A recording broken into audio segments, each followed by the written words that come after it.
There are many reasons as to why you might want to visit Tokyo, Japan. It could be the sights, the culture, the food, and for many of us, probably the gunpla.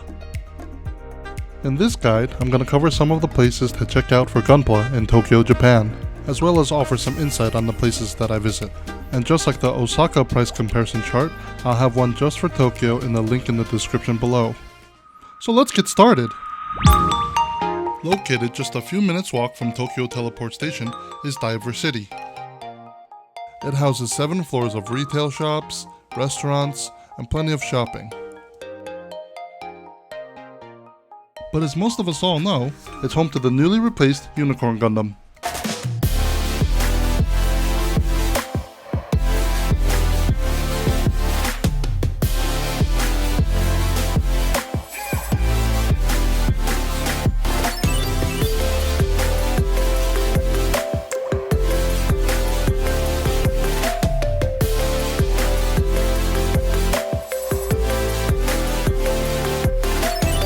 Formerly known as Gundam Front Tokyo, the Gundam Base Tokyo location is located on the 7th floor of Diver City. At the front, we're met with a showcase of gunpla made by special guests and celebrities. On the right, we have the shelves for the Gundam Base Tokyo exclusives. They have a pay-to-spray air booth section in the back, as well as a Gundam Experience Center for kids in the back as well. Model work by the current GBWC champion, as well as some special guest work, is displayed here in the center.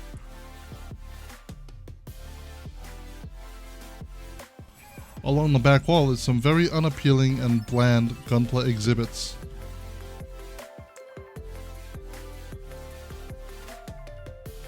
Now you can pretty much find every gunpla kit ever made in their arsenal, with the exception of any P Bandai kits. But they'll tease you of the P Bandai offerings right here in this showcase. Now all of the gunpla is neatly organized by new releases, universe, as well as grades. You can even find some really old school 80s kits as well. Now the selection of normal release kits there is nothing to scoff at because they pretty much have everything else. However, I can't say that I'm too excited about the pricing. Being that this was the flagship store, I found that every single kit was on average anywhere between 30 and 40% more expensive than anywhere else in Japan. But there is some good news.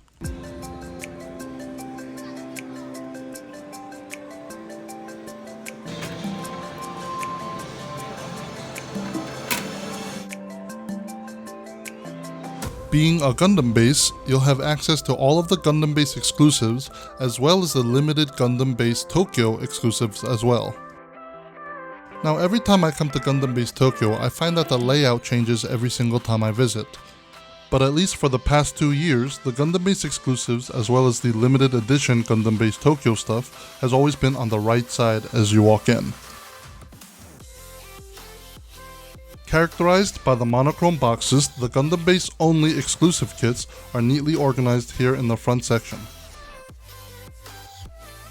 So whether it's a disgusting tacky gold gloss injection molded kit, or a milky colloid of a Shinanju, you can take your pick of kits that not many people have access to, without the overhead of a proxy buyer. Just do yourself the favor of never picking up a normal release kit here. You can tell the boxes apart by the Gundam Base logos or the monochrome boxes. Now aside from doing some shopping for your Gundam Base exclusive kits, you can also spend some time in awe of some of the really cool exhibits made by some awesome modelers, like this amazing 2018 GBWC winners Exia. You're also free to walk in and check out the workshop and airbrush setups in the back. All in all, it's a pretty cool place to check out to make your pilgrimage to see the 1-to-1 Gundam and to do a little shopping. But outside of that, I wouldn't do your normal release kit shopping here. And like most, you're gonna go in during the day and come out completely confused at what time it is.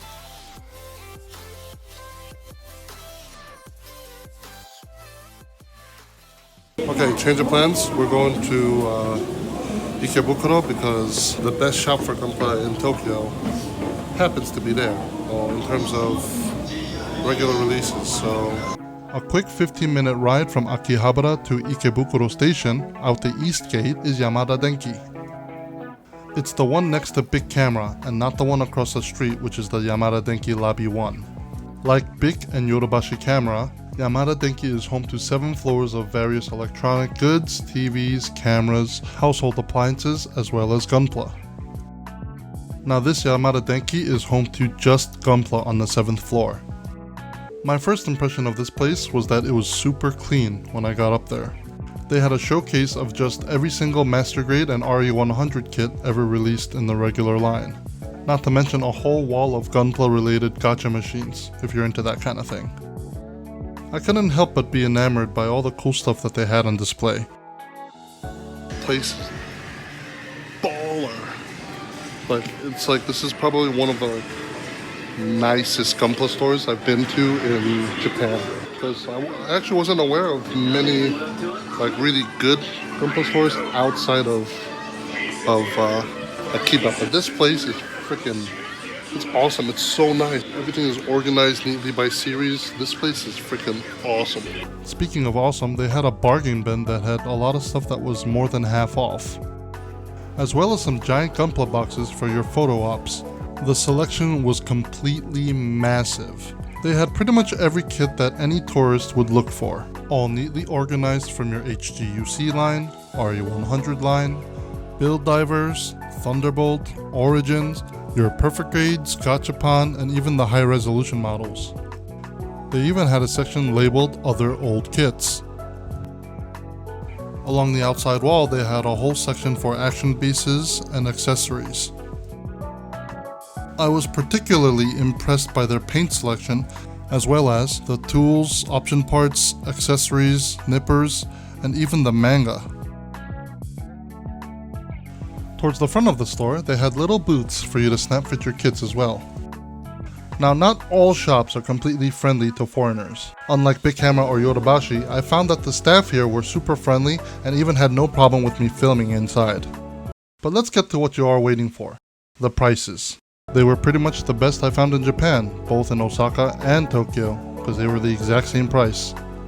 All in all, I would probably say that this place is not only just a really cool place to visit, but it's also a really awesome place to do your normal kit release shopping, because pretty much everything here is, I would say, the cheapest in terms of brand new unopened kits. In my opinion, this is probably going to be your best bet, not only for a pretty cool experience and just kind of seeing a really awesome and vast selection of Gunpla, but on top of that, you have the ability to just save a lot of money on a lot of the kits, as you probably have noticed through the price comparison. So this station is not really hard to get to. You just have to take the JY Yamanote line from Akihabara to Ikebukuro, which is about 15-20 minutes, which is not too bad. And not only that, there's plenty of other places to go, so maybe while you're shopping or looking around here, you might have other family members or friends maybe go around and check out some of the other duty-free shops in the area. So there's plenty of restaurants, there's plenty of things to do in this area, so I highly recommend you make the trip out to Ikebukuro to check out this Yamada shop here. Now, Akihabara, or Akiba for short, is a bustling area filled with otaku culture, electronics, shopping, and even some food. Essentially, there's a little bit of something for everyone. Now, the first shop we have here in Akihabara is Sofmap 4, straight off the main strip. Sofmap 4 is a little bit on the smaller side in terms of Gunpla, but you could typically find any of the newer release kits as well as the popular kits.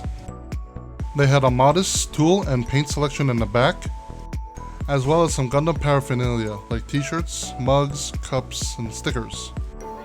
As far as limited release kits go, this was one of literally 5 kits that they had on display.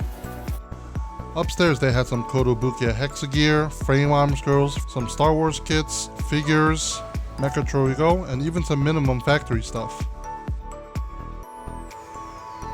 For a smaller shop, they had a pretty good selection of basically everything that you might be looking for.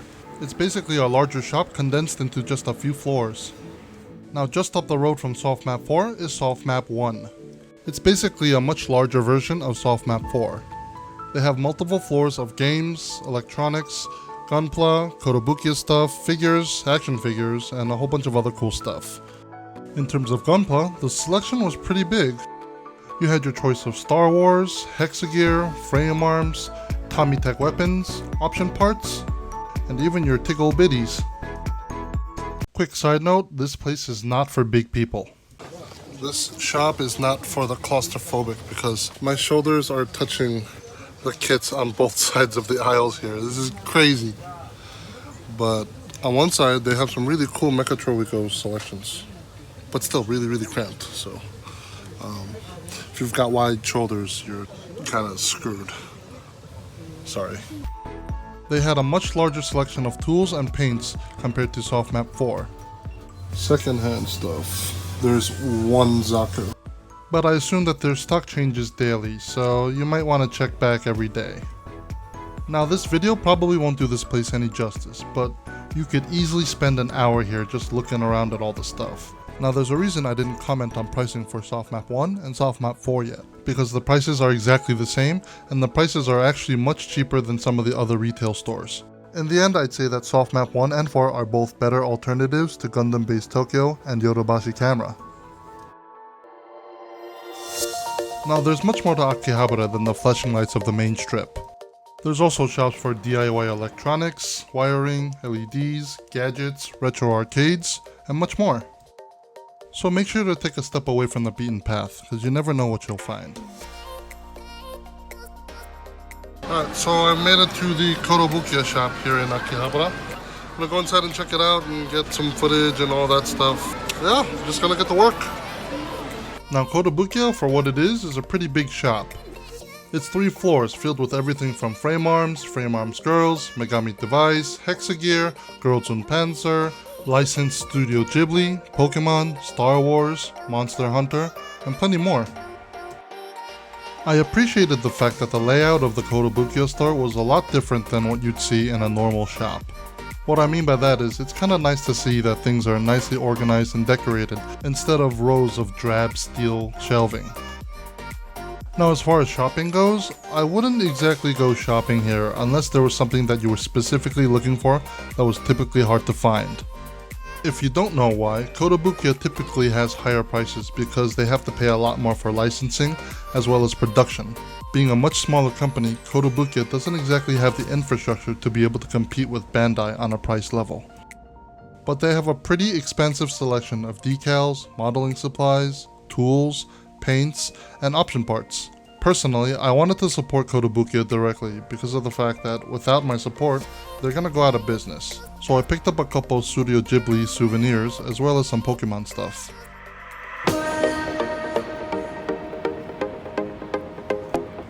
Easily recognized as being the black monolithic building just off the main strip is Mandarake Akihabara. It's home to a building of 8 floors with everything that you could be looking for if you're into anything that's collectible or otaku culture. They have everything from CDs, DVDs, movies, those really weird expensive bear brick thingies, retro game units, Gundams, collectible toys, Transformers, creepy dolls, airplanes, model cars, and even antiques. Oh my god, it's so small in here. It's just this one narrow corridor of just Gunpla. I freaking hate it because there's so many people here because it's a Saturday. Like, I want to shoot myself because there's just so many people here. Let's just say that they made use of whatever little space that they had. Complaining aside, the selection was average.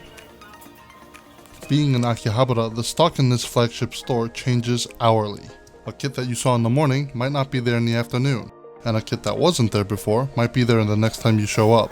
Now Mandarake knows how to capitalize on hard to find kits.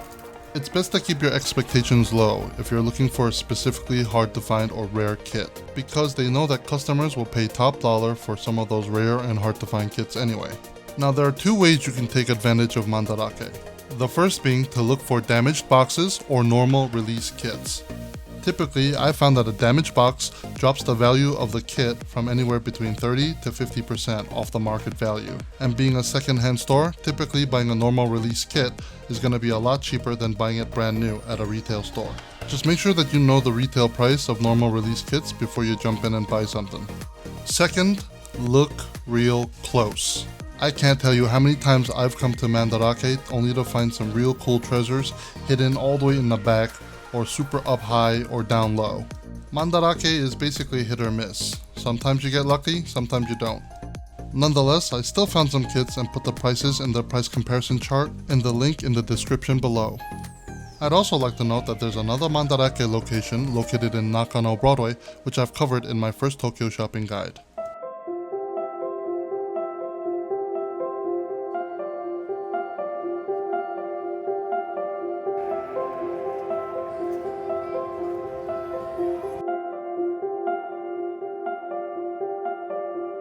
Just on the road from Sofmap 1, next to Carl's Jr., the hamburger shop, is a shop called Surugaya.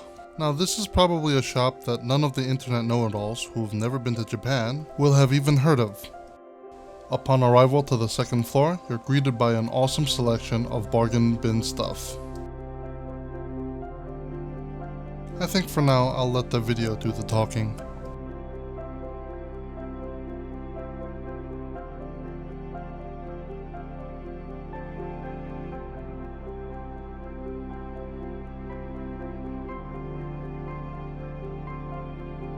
Are you starting to notice a pattern yet? Let's just say it's called Surugaya Specialty Shop for a specific reason. You're probably not going to find this many monochrome boxes anywhere else in Japan. It's home to a complete floor where all the P Bandai and limited edition kits outnumber the normal release kits. And like me, you're probably going to come across a bunch of kits that you never knew existed before. They even had a modest selection of old 80s retro kits as well.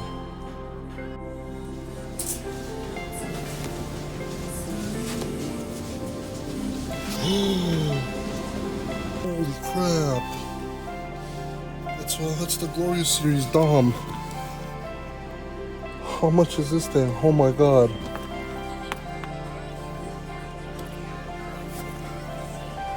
That's $150.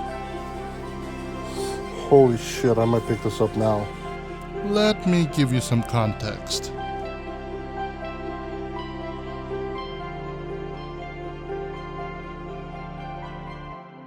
Catch my drift?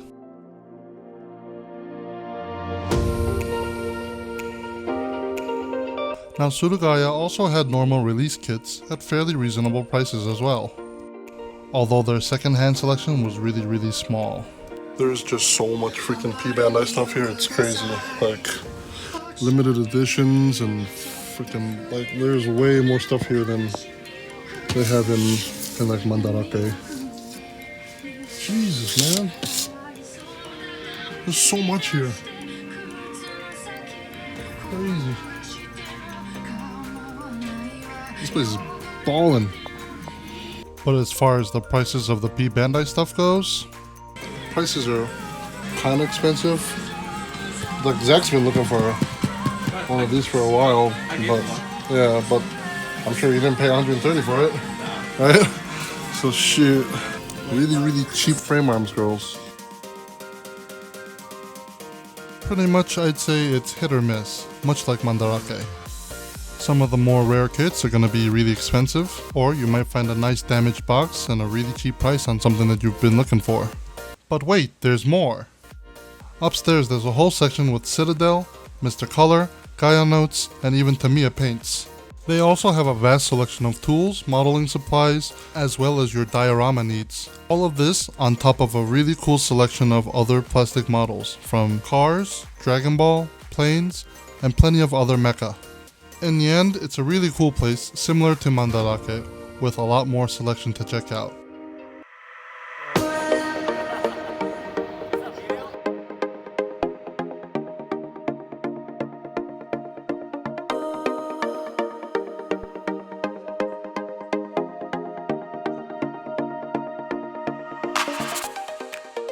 Located right at Akihabara Station is Yodobashi Camera.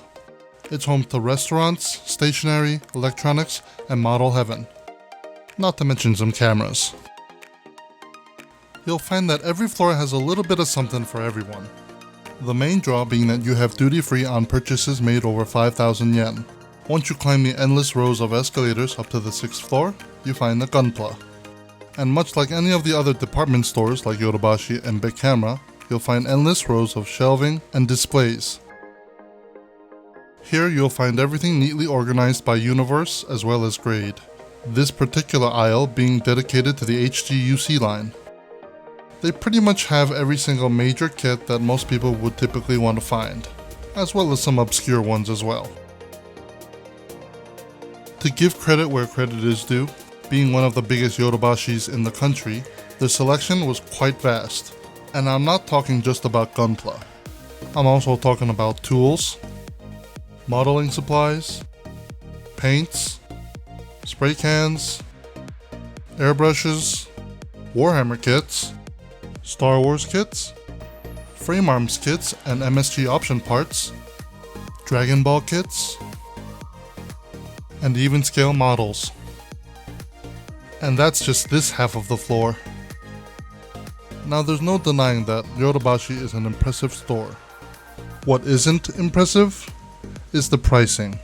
I found that next to Gundam Base Tokyo, Yodobashi Camera comes in as the second most expensive gunpla shop in Tokyo. In the end, there's plenty of window shopping to do here, plenty of things to see, and it's an easy way to kill some time. So I'm here at Yodobashi, but man, it's super expensive here.